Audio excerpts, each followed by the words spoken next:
It's recording right now? Like it's on?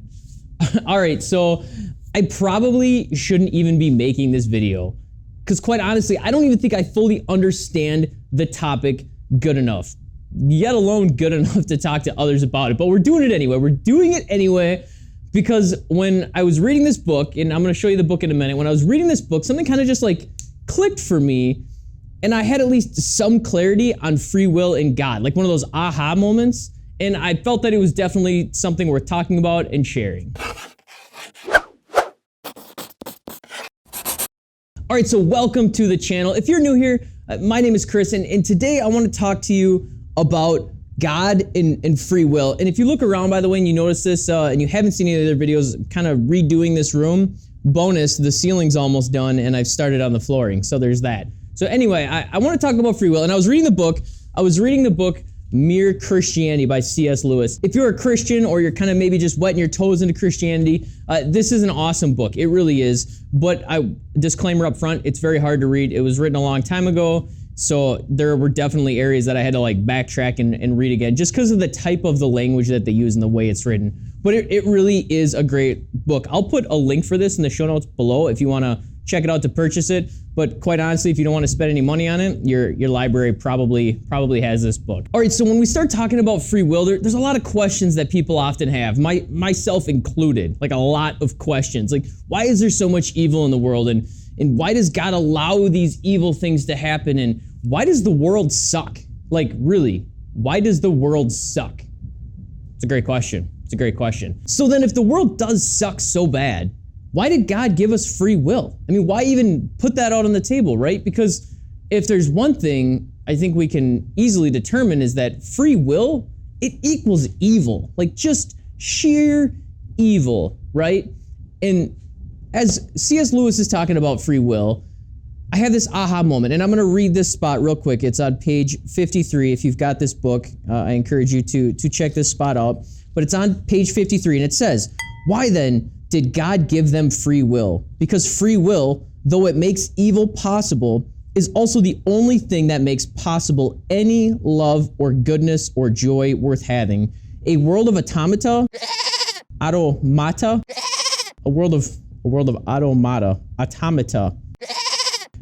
automata of creatures that worked like machines would hardly be worth creating. The happiness which God designs for his higher creatures is the happiness of being freely, voluntarily united to him and to each other in an ecstasy of love and delight, compared with which the most rapturous love between a man and a woman on this earth is mere milk and water, and for that they must be free." And it goes on. That's just like not even one paragraph on it, but that's kind of the area where I had like this aha moment, like, oh, like we have free will, because it's that free will that allows us to truly love God unconditionally. And if we didn't have that, if that wasn't a thing, then really any sort of love you have for him would just be forced. It wasn't an option. You didn't get to choose whether you wanted to love him or not. It was just the way you were born, right? So let's put it in perspective this way. Let's change directions. Okay, it's story time. So let's say you and your wife are pregnant,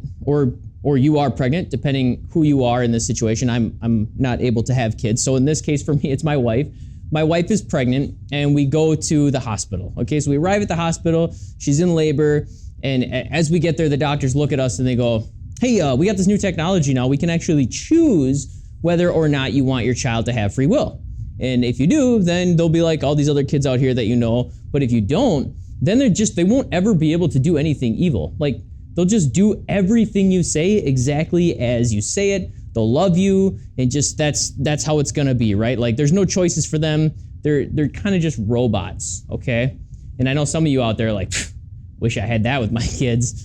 But in all reality, you probably don't, right? You probably don't, because then you know your kids they're just gonna do whatever they're told all the time. And sure, they won't ever have the opportunity to be evil, but they also won't really ever have the opportunity to be great, right? And any sort of love that they tell you that they have for you is really more of this forced love that isn't really real. It's not genuine. It's actually like they're slaves for you, right? They're your slaves because they don't have the ability or option to do or know any other way. So most of you are probably gonna choose free will because you want your kids to have free will, right? You want them to have the ability to make life choices. And you know they're gonna screw up. You know they're gonna make bad choices. You know from day one, like you made bad choices and like I made bad choices, they're for sure gonna make bad choices, right? But you still want them to have that free will because you want them to be able to go out into the world and make choices and have that unconditional love, right? You want them to have that unconditional love for you. So that's probably what you're gonna choose. And that's what God did.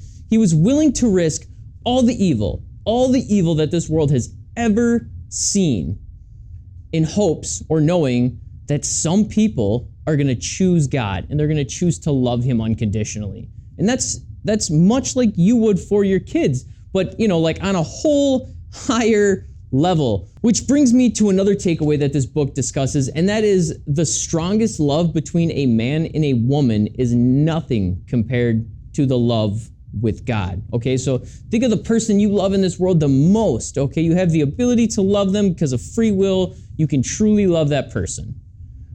But God's still on like this higher scale, right? He's like, oh, you think you love that? Like, you think you love each other? Like, you don't know nothing yet. Like, that's where he's at, right? He's way up here.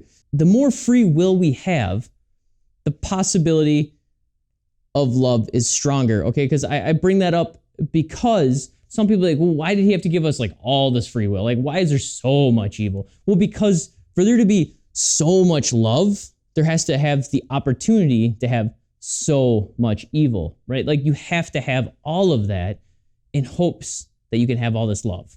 So that's what I got. Let me know what you think in the comments down below. Like I said, I definitely, I have still some learning to do in this category, but as I read that and thought about that, I was like, man, that's awesome. So, hey, click this video up here to see our latest video, and then click this link or video cube down here to learn a little bit more on what this channel is all about. So thanks for watching. Subscribe if you haven't already, and I hope to see you in the next video. That's delicious. Delicious. Wet in the feet? Nope, that's stupid.